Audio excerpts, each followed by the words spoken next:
भोकाल जहर घाटी। लेखक संजय गुप्ता। संपादन मनीष गुप्ता। चित्र जसवंत सिंह नाहर। महर्षि गाजो बाजो के भाई महर्षि राकुदेव का 10 वर्षीय पुत्र तिल्ली आज्ञाकारी सदाचारी व पिता बालक था। पुत्र तिल्ली, मैं तुम्हें संपूर्ण मंत्रों का ज्ञाता बनाऊंगा। पिताश्री, आपकी सेवा करना व शिक्षा ग्रहण करना यही मेरे जीवन का परम लक्ष्य है। 15 वर्ष की उम्र में पिता ने उसे सभी मंत्रों का ज्ञान करा दिया था। तुम्हें मैंने सभी मंत्रों के सिखाए हैं। अब तुम्हें एक अहम मंत्र सर्वास्त्र की जानकारी दे रहा हूँ। मेरा नाम लेते ही जब तुम चाहोगे और जो तुम चाहोगे वही हथियार प्राप्त कर सकोगे। अच्छा पिताश्री, किंतु उसके लिए तुम्हें 3 वर्ष कठोर तपस्या करनी होगी। तपस्या के 3 चरण होंगे, जिसमें एक चरण चींटियों की बांबी के अंदर, दूसरे में दीमकों की बांबी के अंदर व तीसरे चरण में मधुमक्खियों के छत्ते के अंदर रहना होगा, भूखे और प्यासे। मुझे मंजूर है पिताश्री, मैं यह तपस्या अवश्य करूंगा। सफल होने पर सर्वास्त्र मंत्र के अलावा तुम्हें प्राप्त होंगी 3 शक्तियां भी। वह क्या पिताश्री? विषैली, गरला और जहरीली अद्भुत शक्तियों के सामने 3 पुतलियां। पिताश्री, आज्ञा दें, मैं भी इसे तपस्या में लीन होना चाहूंगा। 15 वर्षीय बालक अद्भुत इच्छा शक्ति के बल पर असंभव प्रयास करने में जुट गया। जय पिताश्री राकुदेव, और वो पहुंच गया था चींटियों की बांबी के अंदर और उसने शुरू कर दिया। बेहद दुष्कर कार्य था। जय पिताश्री राकुदेव, जय पिताश्री राकुदेव। चींटियों ने उसके ऊपर चढ़ना शुरू कर दिया था। Chit chit chit chit. और कुछ ही घंटों में उसका सारा शरीर असंख्य चींटियों ने ढक लिया था।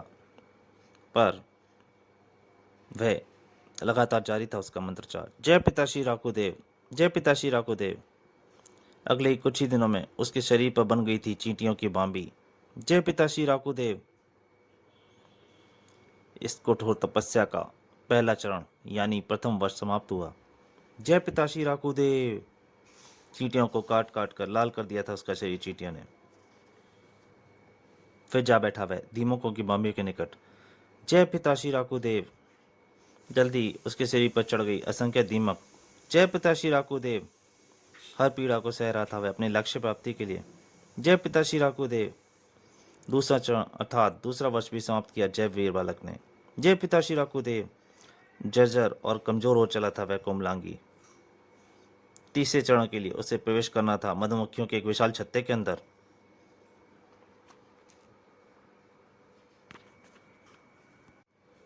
जहरीली मक्खियों का कतई खौफ न खाया बालक ने और कूद गया छत्ते के अंदर। जय पिताश्री राकुदेव, जय पिताश्री राकुदेव। तीसरे व्रत की समाप्ति के साथ कठोर तपस्या पूर्ण कर बाहर निकला। जय पिताश्री राकुदेव। अब तक उसका शरीर बहुत ज्यादा जर्जर हो गया था। महर्षि राकुदेव ने तत्काल दर्शन दिए अपने पुत्र तिल्ली को। पुत्र, आज बहुत प्रसन्न हूं मैं, तुमने तपस्या पूर्ण कर सर्वास्त्र मंत्र प्राप्त कर लिया है। प्रणाम पिताश्री। महर्षि के हाथ से निकली रोशनी टकराई तिल्ली के शरीर से और तत्काल पूर्ण स्वस्थ हो गया तिल्ली। धन्यवाद पिताश्री। पुत्र, तुम्हें विशेष शक्तियां जहरीली, विषैली और गरला भी प्राप्त हो चुकी हैं। स्मरण करो इनका। तिल्ली ने स्मरण किया 3 शक्तियों का। विषैली, जहरीली व गरला देवी दर्शन दें। तीव्र रोशनी के हाथ प्रकट हुई तीनों। आज्ञा दें महापुरुष, हम दासी हैं आपकी। तीनों ने अपनी शक्तियों से परिचित कराया तिल्ली को। जब जरूरत हुई आपसे मदद मांगूंगा देवियों। अभी आपको दी तकलीफ के लिए क्षमा चाहता हूँ। अपने बारे में भोकाल को सब कुछ बताकर खामोश हो गया तिल्ली। तिल्ली, तुम्हारी ये तीनों अद्भुत शक्तियां ही जहरघाटी में हमें सफलता दिला सकती हैं। लंबे खामोशी के बाद बोले महर्षि गाजो बाजो। पुत्रो, तुम्हें रोकूंगा तो नहीं, किंतु अनुष की आशंका से कांप रही है मेरी बाई पलक। महर्षि भोकाल और तिल्ली मिलकर हर अनिष्ट को नष्ट कर देंगे। उसी शाम जहर घाटी के ऊपर खड़े थे दोनों वीर। तिल्ली ने पुकारा और तिल्ली के पुकारने पर प्रकट हुई विशैली। देखते ही देखते मानव का अति प्राप्त की वैशाली ने। आज्ञा दे महापुरुष। भोकाल तो देखता ही रह गया उस अद्भुत नारी को, जबकि तिल्ली बोला, हमें इस जहर घाटी के जहरीले वातावरण से बचाते हुए नीचे ले चलो देवी।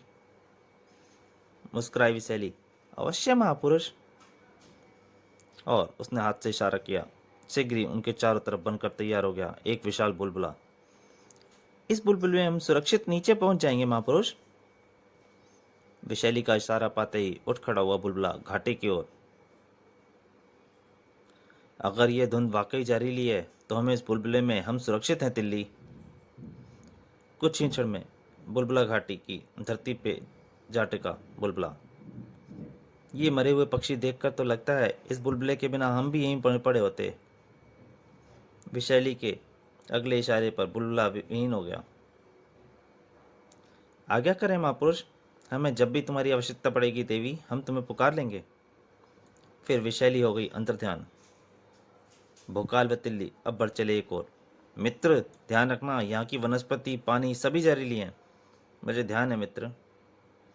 आगे बढ़ते कदमों को जल्दी ही रोका उस अद्भुत रुकावट ने। आगे की धरती पर धुआं उफान खा रहा था।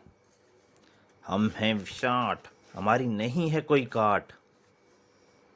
उछल उछल कर पड़ती पांचों आकृतियां उनकी तरफ बढ़ी। शुद्ध जहर है हम, शरीर को छू भी गए तो शरीर जल जाएंगे तुम्हारे, गल जाएंगे। तिल्ली ने मौके की नजाकत तौर पहचाना और शीघ्र पुकारा विशैली को। विशैली! आज्ञा महापुरुष। तुरंत हाजिर भी हो गई वह। तिल्ली का इशारा भरी काफी था स्थिति की गंभीरता को समझाने के लिए। महापुरुष, शुद्ध जहर के ये पुतले मेरे सामने न ठहर पाएंगे। अपना स्वर्ण हथौड़ा संभाला झपटी विशैली और शीघ्र ही भोकाल व तिल्ली को उसने कैद कर दिया बुलबुले के घेरे में। आप तक ये ना पहुंच पाए, इसके लिए है सुरक्षा जरूरी है। किंतु सुनो तो विशैली, भोकाल बोलता ही रह गया।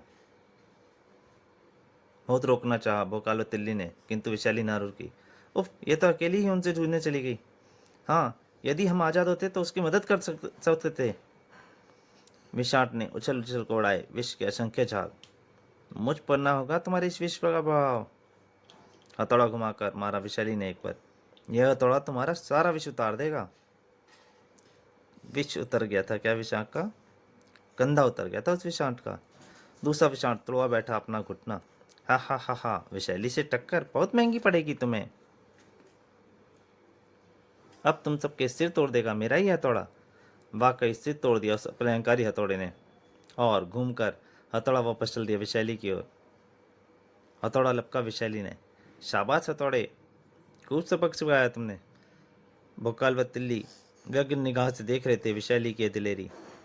और एक बार फिर लपका हथौड़ा। हथौड़े सबके दिमाग ठिकाने लगा कर आ। टूटा एक और सिर। हाय! हथौड़ा घूमा दूसरे की ओर और उसने झुककर बचाया वार और फुर्ती से घुमाया उसने अपना हाथ और पकड़ लिया था उसने विशैली का हथियार। वो मारा। विषांटों का टूटता मनोबल दोबारा लौट आया था। अब तुझे कोई ना बचा पाएगा विषांटों से। उफ, मेरे शरीर से यदि छू भी गए तो मृत्यु निश्चित है। कांप उठे भोकाल व तिल्ली भी और तलवारों का वार दोनों का उस बुलबुल पे करने लगे। हमें आज़ाद करो देवी, हमें आज़ाद करो। उफ, नहीं, काश हम आज़ाद होते। किंतु अपने स्वामी की सुरक्षा के लिए प्रतिज्ञाबद्ध विशैली कुछ न सुन रही थी। उधर चारों शैतानों ने घेर लिया था विशैली को। अब इनसे बचने का कोई रास्ता नहीं है। अब मैं इनसे नहीं बच सकती, किंतु इनके खात्मे का सिर्फ एक ही तरीका है। ये मेरे चांदी के बाल। उसके हाथ जम गए अपने बालों को उखाड़ने के लिए। भोकाल और तिल्ली के संयुक्त प्रयासों ने बुलबुले को मौजूद दीवारों को चड़का दिया था। देवी, हम आ रहे हैं। किंतु इधर बाल उखाड़े विशैली ने, उधर उसके शरीर से लिपट गए थे विषांट। अद्भुत शक्ति संपन्न बालों समाप्त कर दो इन विषांटों को, ताकि मेरे बाद ये मेरे स्वामी को कोई नुकसान न पहुंचा पाए। दर्द व मृत्यु की चिंता बहुत ऊपर तक सिर्फ अपने स्वामी को भला सोच रही थी। वो विशैली को बचाने के लिए बुलबुले को फौलादी दीवार तोड़कर बाहर निकल आए थे भोकाल और तिल्ली। हटो दरिंदो, छोड़ो देवी को। किंतु दृश्य ही ऐसा उलझा हुआ था कि वे सिवाय देखने कुछ न कर सकते थे। आ आ आ, विशैली की चीखों के साथ गूंज रही थी पांचों विषांटों की चीखें। धीरे धीरे सिमटने लगी वह चांदी के बादलों का घेरा और देखते ही देखते बालों को की मौत निकल गई उन सब विषांटों को। उफ देवी, खुद बली होकर हमें जीवन दे गई विशैली। देखते ही देखते गायब हो गए थे वे बाल भी। क्षुब्ध और दुखी मन से दोनों आगे बढ़ चले। चलते चलते दोनों पहुंच गए उस विशाल कुएं के करीब। ये किस तरह के कुएं हैं? हाँ, आम कुओं की तरह ये गहरे भी नहीं हैं और सूखे भी पड़े हैं। कुछ ही क्षण पश्चात उनके पीछे एक कुएं से प्रकट हुई एक काली आकृति। भोकाल, हमें इस कुएं में उतरकर रहस्य जानना होगा। परंतु इससे पहले कुछ समझ पाते, वह काली आकृति उनकी तरफ झपटी और उनको लेकर कुएं में कूद गई। इन कुओं का रहस्य मैं बताता हूँ तुम्हें। इन्हीं कुओं में तैयार होता है जहर घाटी का सारा जहर, और मैं यानी विश्वरूप तैयार करता हूँ उस जहर को। जहर घाटी के स्वामी जड़ोदा की सुरक्षा तुम जैसे बदमाशों से करने के लिए। जहरीली फुंकार छूटी विष के मुंह से। बेहोश होते होते भी तिल्ली पुकार बैठा था जहरीली को। देवी जहरीली प्रकट हो। शीघ्र प्रकट भी हो गई थी जहरीली। तुरंत ही मानव रूप में आ गई। महापुरुष जहरीली हाजिर है। किंतु उसके कुछ कहने से ही पहले तिल्ली होश में नहीं था। तभी विश्वरूप टूट पड़ा जहरीली पर। हिमायती बनकर आई हो इन तुम इनकी। किंतु अगले ही क्षण संभल कर वार किया उसने। महापुरुषों को नुकसान पहुंचाने वाले को छोड़ेगी नहीं जहरीली। विश्वरूप हिलाबर था उस वार से, लेकिन उतना ही वक्त काफी था जहरीली के लिए। यह स्वर्ण चक्र तेरी गर्दन रेत देगा विश्वरूप। स्वर्ण चक्र बढ़ चला विश्वरूप की ओर। विशैली फुंकार मारी विश्वरूप ने उस पर, किंतु फिर भी चक्र की गति कम न हुई। जहरीली मुड़ी तिल्ली और बुखार की तरफ। मैं अपने जहर से महापुरुष व उसके मित्र पर चढ़े विश्वरूप के जहर को काट दूंगी। जहरीली के विष का काट कमाल। उफ आ! दोनों को जल्दी होश में आ गया था। जैसे ही जहरीली के किरणें टकराई थी उन दोनों को होश आने लगा था। उधर विश्वरूप की गर्दन से टकराया स्वर्ण चक्र। खटाक! गर्दन कटते ही तेज तीव्र धमाके के साथ बाहर उबल पड़ा, जिससे टकरा गई वह देवी जहरीली। अगर मैंने यह विष ग्रहण न किया तो यह महापुरुष व इसके मित्र को भस्म कर देगा। भोकाल व तिल्ली के देखते ही देखते भस्म हो गई देवी जहरीली भी। एक और बलि, महाबली। अचंभे व दुख ने मानो प्राणी हर लिए थे दोनों के। क्रोध उबल पड़ा था दोनों के मुखों से। इस दरिंदे का दोनों देवी जहरीली भस्म हो गई। किंतु विश्वरूप के सबका उस क्रोध से क्या बिगड़ता। दोनों लात मार रहे थे उसको गुस्से में। कई घंटों के सफर के उपरांत वे पहुंचे एक गुफा में। मेरा दिल कहता है तिल्ली कि जड़ौदा का निवास स्थल जरूर इसी गुफा में होगा। ये तो माता रसिया को भी यही होना चाहिए। आने वाली परिस्थितियों पर विचार विमर्श करते दोनों बढ़ रहे थे। जड़ौदा के चमत्कारी शक्तियों के अलावा हमें प्रहारा की अचूक अजय शक्तियों का भी टकराना होगा। तो दोस्तों, जहर घाटी का पहला भाग यहीं तक। इसके दूसरे और अंतिम भाग में जल्दी हाजिर होऊंगा। दोस्तों, ये जो सीरीज चल रही है जिसमें आपने पढ़ी 3 कॉमिकें, तुरीन, कपाला और जहर घाटी, ये कहानी यहीं इस जहर घाटी के अगले भाग में समाप्त हो जाएगी। नमस्कार।